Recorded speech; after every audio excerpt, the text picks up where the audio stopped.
So starting a YouTube channel was one of the best decisions I've ever made, hands down. So in this video, I want to share my top 10 tips for getting started on YouTube as a complete beginner. And the first thing I want to talk about is naysayers. As soon as you make it public or tell people that you want to start a YouTube channel, I can almost guarantee there'll be some people, probably people that are close to home, who will maybe not agree with your idea, maybe have their own certain thoughts on what that actually means. Maybe that will discourage you, because this is exactly what happened to me. I had certain people tell me it wasn't a good idea, and it was almost like just this disbelief in what I wanted to do and the path I wanted to follow. So just understand you will have people that aren't so okay with the idea. Maybe it's changed actually now a bit, because when I first got into YouTube, it wasn't as big as it is right now. So right now, it's fairly normal for someone to say, I want to be a YouTuber, and that's like a legit career now. Whereas when I was back in school, maybe 5-10 years ago, that wasn't a career option. It was just like a fairy tale dream of making videos online that wasn't really an actual career. Whereas now it's a thing that anyone has access to. It's completely free to start. I just understand though, you will have people who don't agree with the idea, and maybe it's because it's stepping out into the unknown and they're actually scared because you're doing something that betters yourself and they feel like you shouldn't be doing that or something like that, some weird stuff. So tip number 2, you don't need fancy cameras. Okay, you don't need fancy gear, you don't need expensive stuff to get started. You can start a YouTube channel recording on your phone, which is what I'm doing right now. I've got a phone and a microphone set up, and that's all I've got. You can start with a smartphone, you can have expensive gear if you want, but from experience, gear doesn't matter. The only thing that matters with a YouTube channel is that you are not boring. You're interested and you're creating fresh, new content that people want to tune into and watch. The fact that you have a camera that can shoot 4K and you've got some fancy drones and some fancy accessories that you've spent thousands on won't increase the likeliness of you getting views on YouTube. The thing that people stick around for, like I said, is good content, good stories, interesting takes on things, personal things you've gone through, experiences. That's the sort of thing that hooks people in. Third tip is play to your strengths and passions. So there's probably things in your life that you feel you have an unfair advantage of compared to some other people. So for me, it was making videos, it was creating stories, it is mountain biking. And that's one of the avenues I've taken my YouTube channel down, which is sharing my adventures through mountain biking. At the minute, I'm doing all the video editing myself, which I'm currently looking for some help with, which is very interesting, because now I'm starting to see YouTube as more of a business and a production team rather than just a sole individual creating YouTube videos and doing all the work myself. But like I said, there's probably things in your life that you are really good at that people come to you for advice on, and these are the sorts of things you should start looking out for, because these are the things that it could be ideal to make a YouTube channel around. Same with passions. Don't go into YouTube making videos on things that you are not passionate about or not even interested in, because we've got to think of YouTube as a marathon and not a sprint. You need to think of a niche or follow a niche where you can continue to make videos for the foreseeable future without running out of ideas and burning out. If you were to make videos on finance because you knew finance was a high-paying niche on YouTube, but you haven't actually got any interest in money or taxes or finance or whatsoever, there's a high likelihood is you'll make a few videos and then you'll burn out and not want to do YouTube again. So don't do that. Follow your passions, follow your strengths, follow your unfair advantages. Fourth tip is quantity over quality in the beginning. Again, a lot of people hang around and don't post on YouTube because they want to get everything absolutely perfect before they hit that upload button. I used to be the same also. I wanted my videos to be absolutely perfect, so I thought that was the thing that make these videos go viral and it's going to make me reach YouTube success even faster. But the reality is, when you're getting started, you need quantity, you need to put the work in, you need to run the yards to understand what it is in the videos that you create that people are enticed into watching and what people want to actually watch. And you can only do that by creating so many videos. I follow a lot of different people in the YouTube space for mentorship and coaching and everything. And Mr. Beast, you probably heard of him before, I've seen some of his videos, but he's always said that you can almost guarantee that your first 5-10 videos are not going to get any views. There might be a chance they may go viral and you get tons of views, but if you bank on that, you are going to set yourself up for failure. I can almost guarantee that. So think about the first 10, 20, 30, maybe even 40 or 50 videos as just a testing ground. Just start making videos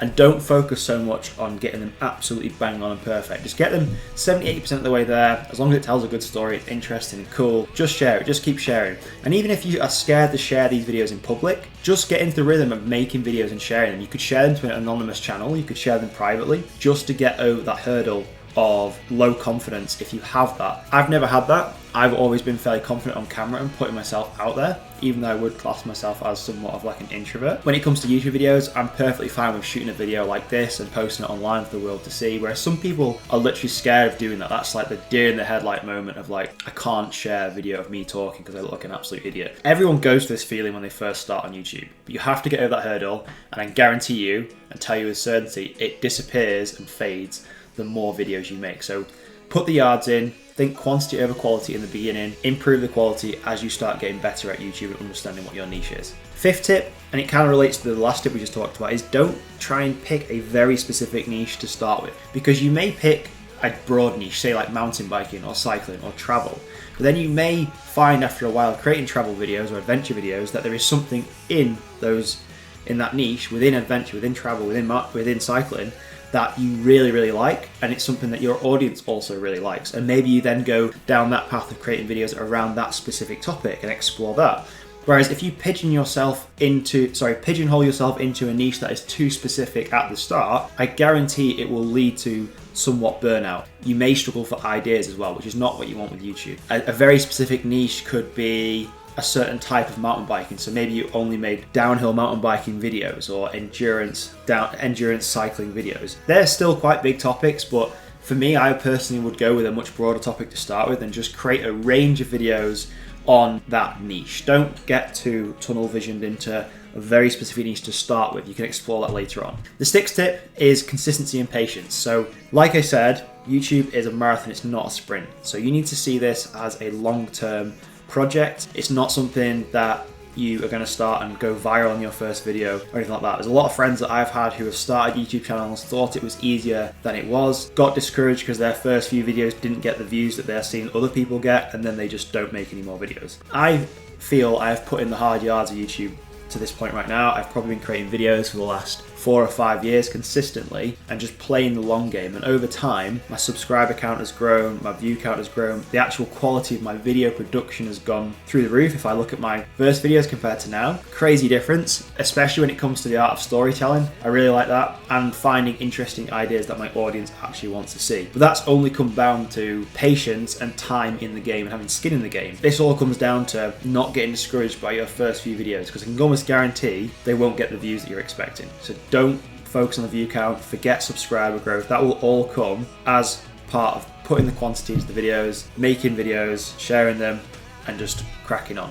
Next tip is about playing the long game. YouTube, I'm seeing it much more now as a business than just a passion project, which it used to be. I used to just enjoy sharing videos. Now we have a very structured way of making videos and a very structured timeline as to when videos go out. It's usually, at the minute, I usually get a video per week. It used to be a lot more than that when I first started. It was more like 2 or 3 a week, but now I'm quite happy with just 1 video a week of quality storytelling and an interesting idea in a video. That's kind of like where I've gone with. When I first started, that wasn't the goal. It was just share as much as I can and just seeing what sticks. And you have to do that in the start. You have to just play the long game. YouTube is something that you should be doing for months and years, not days and weeks. Try and pick a timeline that you can create content around. If you can only fit making a video every 2 weeks or a month, or maybe a video a week, just do that. Don't try and burn yourself out and creating loads of videos in your first week because you want this growth really fast, and then find you literally are struggling for time, struggling for mental energy and everything else. You just burn out. I can guarantee you that. Play the long game. Think of this as a marathon. I keep saying that now. And just keep going.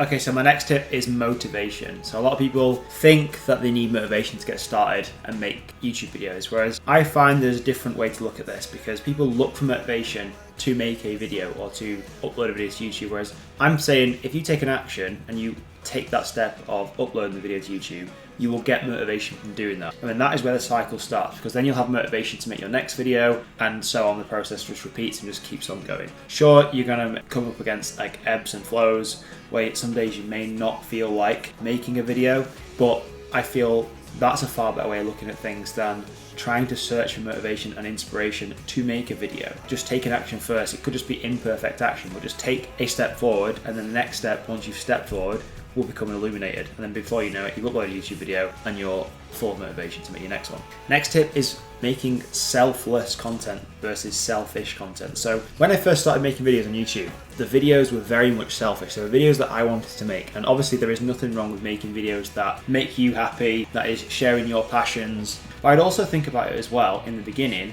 of how you can help other people. For example, on YouTube, we have something called search function videos. So YouTube is the second largest search engine to Google. People are going on YouTube and searching how to do something, how to make a YouTube video, how to start a YouTube channel.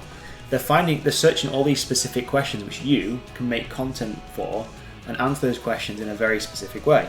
That's a really good way to get traction on content, versus just sharing self-ish videos, which could be, say, a daily vlog or something that you're doing, which doesn't really impact the viewer's life as such. Like, it's not something that they would search for. You see a lot of YouTubers with massive audiences just sharing videos that have no real meaning in their title or thumbnail, yet they get hundreds of thousands, if not millions of views.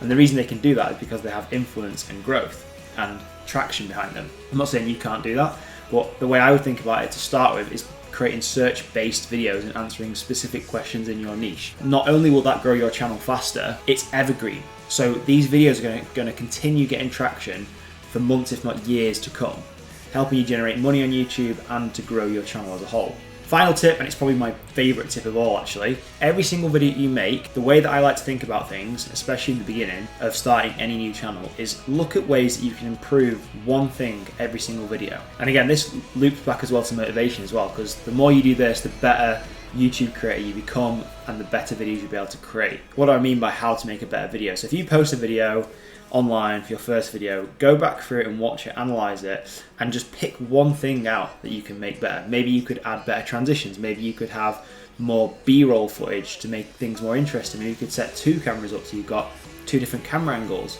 maybe you could improve the title or the thumbnail to catch more people's attention so more people click on your thumbnail and watch your video. There's all these little different things you can do, but if you make one change every single video, over the course of say 100 videos, you will have improved such an exponential amount comparing your first video to your 100th video. And that's the difference between doing YouTube as, say, a hobby and doing it as a passion project or an actual full-time business. Those are my top 10 tips for aspiring YouTubers or people looking to start a new YouTube channel. Let me know in the comments below if it was useful, if you've got any other questions, and see you in the next video.